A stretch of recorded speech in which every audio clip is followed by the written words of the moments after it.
Assalamualaikum warahmatullahi wabarakatuh. Jumpa lagi bersama saya Muhammad Syukur dalam channel YouTube saya, channel yang senantiasa menjanjikan informasi-informasi ilmiah dan jauh dari hoax. Jangan lupa subscribe dan like channel YouTube saya. Pada pertemuan kali ini saya akan membahas mengenai pemikiran-pemikiran dari Karl Marx. Karl Marx kita kenal sebagai tokoh sosiolog, filosof yang merupakan peletak dasar dari teori konflik. Sebelum saya membahas lebih jauh pemikiran Marx terkait dengan materialisme historis, saya ingin menyampaikan sekilas terkait riwayat hidup Marx. Karl Marx lahir di Trier, Prusia tanggal 5 Mei tahun 1818 dan meninggal di London, Inggris tanggal 14 Maret tahun 1883. Jadi dia meninggal dalam usia 64 tahun. Sebagai tokoh peletak dasar teori konflik, beberapa asumsi-asumsi dasar yang dibangun oleh Karl Marx dalam melihat fenomena di masyarakat. Asumsi yang dibangun adalah Marx melihat bahwa hubungan-hubungan sosial dalam kehidupan masyarakat itu senantiasa bersifat kompetitif dan antagonistik. Jadi hidup ini dalam pandangan Marx senantiasa diwarnai dengan adanya persaingan-persaingan antar orang, antar masyarakat. Hidup ini senantiasa diwarnai adanya pertentangan-pertentangan yang terjadi di masyarakat. Itu asumsi yang dibangun Marx. Asumsi lain yang dibangun oleh Karl Marx adalah dia melihat bahwa sumber-sumber material yang dibutuhkan dalam kehidupan ini itu bersifat langka, sehingga hubungan-hubungan kelas yang berbeda itu menjadi kompetitif dan antagonistik. Jadi di dalam kehidupan ini sebenarnya terdapat sumber-sumber materi yang bersifat langka, sehingga orang satu sama lain saling memperebutkan, saling bersaing, dan bertentangan satu sama lain untuk mendapatkan materi tersebut. Andaikan materi itu bisa dimiliki oleh semua orang, maka orang tidak perlu bersaing satu sama lain untuk mendapatkan materi itu. Oleh karena materi itu tidak bisa terpenuhi oleh semua orang, maka otomatis dalam pandangan Marx, orang harus bersaing untuk mendapatkannya. Orang saling sikut menyikut, orang saling bertentangan untuk mendapatkan materi tersebut. Itu asumsi yang kedua. Asumsi yang ketiga yang dibangun Marx adalah setiap unsur di dalam kehidupan masyarakat ini itu menyumbang terjadinya konflik. Jadi apapun di dalam kehidupan ini, dalam pandangan Karl Marx, itu senantiasa menyumbang terjadinya konflik. Hidung yang berbeda antara seseorang dengan orang lain itu bisa menyebabkan terjadinya konflik. Ada hidungnya yang pesek mengejek hidung yang sangat mancung, yang mancung mengejek yang pesek, itu bisa menyebabkan terjadinya konflik, pertentangan. Ada yang rambutnya lurus, ada yang keriting mengejek yang rambut lurus, yang rambut lurus mengejek yang rambut keriting, itu juga bisa menyebabkan terjadinya konflik. Jadi apapun di dalam kehidupan ini, dalam pandangan Marx, itu senantiasa menyumbang terjadinya konflik atau pertentangan. Selanjutnya, asumsi dasar yang dibangun oleh Marx bahwa pertentangan-pertentangan atau konflik yang terjadi di dalam kehidupan masyarakat itu sesungguhnya bersumber dari orang yang lebih berkuasa terhadap orang yang dikuasai, atau bersumber dari dua kelas, yaitu kelas borjuis dan kelas proletar. Kelas borjuis itu adalah kelas penguasa, sedangkan kelas proletar adalah kelas yang dikuasai. Kedua kelas inilah yang senantiasa berhadap-hadapan, saling bertentangan, saling berkompetisi untuk mendapatkan sumber-sumber material. Nah, saya lanjut ke pandangan Marx terkait dengan materialisme historis.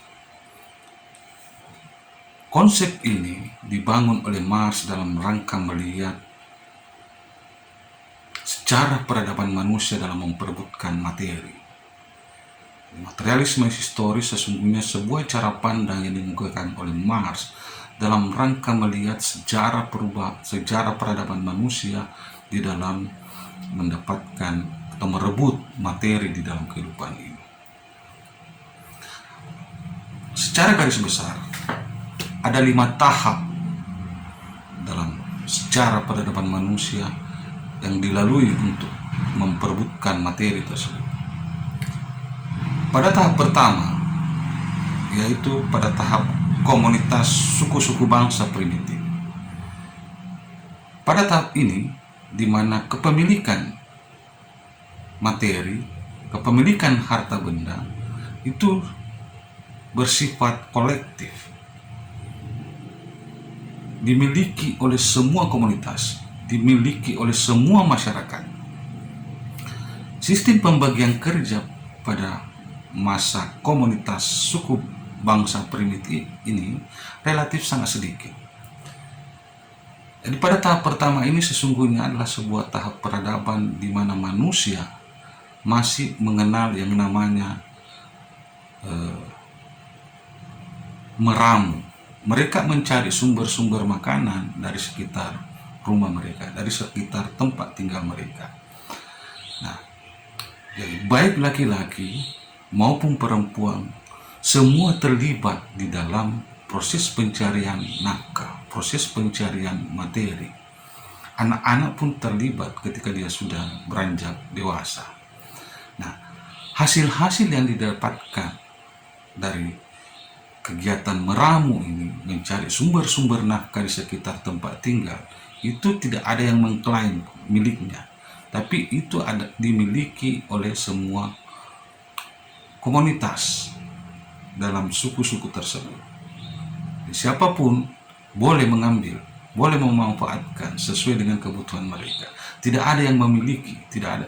Tapi kepemilikan ini adalah kepemilikan komunal, dimiliki secara bersama harta tersebut. Tidak ada kepemilikan pribadi pada masa kehidupan di tahap pertama ini, di tahap meramu ini. Nah, dalam sejarah perjalanan manusia selanjutnya, masuk ke tahap kedua, yaitu tahap struktur sosial komunal purba. Di dalam struktur sosial komunal purba ini, bentuknya sudah lebih besar, dan pembagian kerja sudah mulai agak tinggi, sudah mulai nampak. Dan di sini juga sudah mulai muncul yang namanya kepemilikan pribadi. Pada tahap kedua ini sesungguhnya adalah sebuah tahap di mana peradaban manusia itu masuk ke peradaban berburu. Pada tahap berburu ini sudah mulai nampak siapa bertugas untuk menombak, siapa bertugas untuk memancing binatang-binatang buruan itu untuk keluar. Di tahap perburuan ini juga, keterlibatan kaum perempuan dalam proses pencarian nafkah mulai sangat terbatas. Ketika kaum perempuan hamil tua, ketika kaum perempuan baru saja melahirkan, maka praktis kaum perempuan tidak bisa terlibat dalam kegiatan perburuan, tidak bisa terlibat dalam proses pencarian nafkah. Nah, kegiatan perburuan pada saat dilakukan bukan lagi di sekitar tempat tinggal, tetapi mulai agak jauh dari tempat tinggal. Mulai orang bermalam beberapa malam di wilayah-wilayah perburuan. Karena sumber-sumber nafkah di tahap kedua ini sudah mulai terbatas di sekitar tempat tinggal, sehingga mendorong komunitas masyarakat itu untuk bergerak lebih jauh untuk mencari sumber-sumber makanan. Nah, anehnya ketika mereka pergi berburu, mulai meninggalkan sedikit kaum perempuan, karena kaum perempuan tidak bisa lagi terlibat dalam kegiatan perburuan manakala mereka hamil tua dan pada saat mereka melahirkan. Hasil-hasil buruan yang notabene kebanyakan didapatkan oleh laki-laki ini selanjutnya sudah mulai diklaim, sudah mulai sudah mulai dicaplok sebagai hasil buruannya kaum laki-laki. Nah, pengakuan bahwa hasil-hasil buruan itu adalah hasil jeripayahnya laki-laki, hasil miliknya laki-laki, inilah yang membuat mulai terpilah masyarakat, mulai muncul struktur sosial di dalam kehidupan masyarakat. Orang menjadi tidak lagi setara karena ada persoalan pengakuan terhadap kepemilikan harta.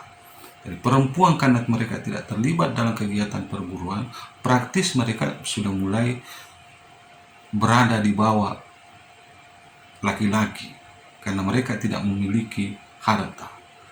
Mereka hanya menikmati harta jeripaya hasil buruan dari laki-laki. Dimulai muncul di sini strata di dalam kehidupan masyarakat pada tahap kedua ini. Selanjutnya, dalam proses perjalanan peradaban manusia selanjutnya, masuk ke tahap ketiga, yaitu tahap feodal. Di tahap feodal ini, sistem pembagian kerja sudah semakin kompleks, sudah semakin maju. Pola-pola kepemilikan pribadi sudah sangat ketat. Jadi, di tahap feodal ini juga memberi jalan bagi cara-cara produksi borjuis dan hubungan-hubungan sosial yang menyertainya. Dari kemungkinan orang-orang yang tampil menjadi kaum feodal ini adalah orang yang sebelumnya unggul dalam kegiatan perburuan, sehingga wilayah-wilayah perburuan itu diklaim menjadi wilayah atau tanah-tanah mereka. Dan mereka lah kemudian yang tampil menjadi kaum feodal yang memiliki tanah yang banyak dan tidak bisa digarap sendiri. Di tahap feodal ini, pemilik-pemilik tanah tidak lagi menggarap tanah-tanah mereka, tetapi mereka menggunakan tenaga kerja untuk menggarap tanah-tanah mereka yang luas tersebut. Nah, di tahap feodal ini sudah mulai sangat ketat. Siap pemilik modal, kemudian ada mandornya, kemudian ada buruhnya. Itu sudah semakin ketat sistem pembagian kerja tersebut. Nah, di tahap feodal ini, petani-petani penggarap yang menggarap tanah-tanah dari tuan tanah tersebut masih menikmati apa yang mereka tanam. Jadi, mereka masih mengambil, ketika misalnya mereka menanam jagung, umbi-umbian, mereka masih tetap menikmati, mendapatkan bagi hasil dari tanaman umbi-umbian ataukah jagung tersebut. Nah, jadi kaum buruh masih menikmati apa yang mereka tanam, apa yang mereka kelola. Di tahap keempat, yaitu tahap kapitalis, tahap kehidupan borjuasi. Di sini sudah muncul buruh upahan. Di sini sudah mulai muncul industrialisasi. Upah yang diterima kaum buruh yang sesungguhnya berasal dari kaum majikan. Hubungan-hubungan produksi menjadi sangat nampak di dalam tahap keempat ini atau tahap kapitalis ini. Hubungan-hubungan di dalam kehidupan sosial menjadi sangat hierarkis dengan menempatkan pemilik perusahaan pada posisi puncak piramida kekuasaan. Sementara kaum buruh yang jumlahnya relatif banyak itu berada di dalam alas terbawah dari piramida itu. Jadi kalau kita lihat piramida itu semakin ke atas semakin mengecil. Artinya apa? Bahwa dalam struktur masyarakat seperti ini, itu adalah orang-orang yang miskin itu sangat besar jumlahnya dibandingkan dengan orang-orang kaya. Orang-orang kaya relatif jumlahnya sedikit karena mereka ada di piramida tertinggi. Nah, di tahap sistem produksi kapitalis ini, kaum buruh tidak lagi menerima apa yang mereka produksi.